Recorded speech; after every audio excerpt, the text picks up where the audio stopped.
A very good morning to all my dear students. On the 20th of August today, in the period number 5, I am going to teach you story writing. This is class 9 students.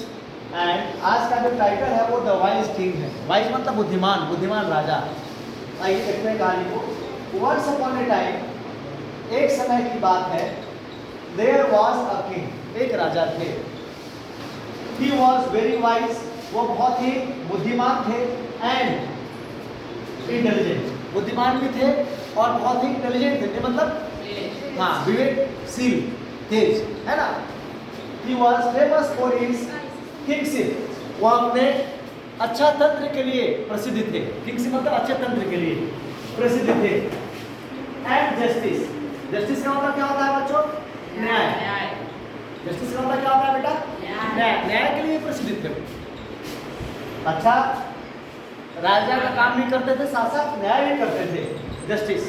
One day, एक दिन, a horse came running in his garden. क्या था दौड़ता हुआ बेटा? घोड़ा. हाँ, घोड़ा. उनके बगीचे में जब सुबह टहल रहे थे, एक दौड़ता हुआ घोड़ा आता है. It was a beautiful white horse. बहुत ही सुंदर घोड़ा था, सफेद रंग का, सफेद कलर का बहुत ही सुंदर घोड़ा था. So two men came there running by. शीघ्र ही उस घोड़े के रुकते ही दो आदमी दौड़ते दौड़ते आते हैं. And quarreling with each other. वो दौड़ के भी आ रहे थे और आपस में quarrel मतलब झगड़ा कर रहे थे, लड़ भी रहे थे, quarrel कर रहे हैं, है ना. They went near the king and each claimed about their horse. वे दौड़ते दौड़ते लड़ते लड़ते किसके पास जाते हैं बेटा? राजा के पास जाते हैं. वो कहते हैं राजा जी ये घोड़ा मेरा है. दूसरा आदमी कहता है सर वो घोड़ा मेरा है. अब राजा सोचते हैं भाई घोड़ा है किसका. The king being wise and asked them to come next morning. राजा चूंकि वाइज थे, बुद्धिमान थे, ऐसा थे नहीं कि समझदार नहीं थे. राजा ने सोचा कि जल्दी में मैं डिसीजन लूंगा तो गलत हो जाएगा, है ना. कहते हैं ठीक है नेक्स्ट डे आना, है ना. क्या कहते हैं? king being wise asked them to come next morning. कहते हैं अगले सुबह आना, न्याय हो जाएगा, इसका घोड़ा उसको मिल जाएगा.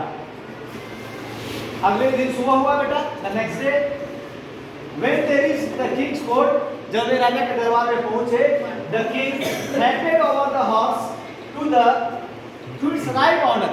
जो सही ऑनर था, उसका मालिक था, उसको घोड़ा राजा देता है कि लीजिए आप अपना घोड़ा पकड़िए. देखिए, the owner asked the king how he managed to know the real horse owner.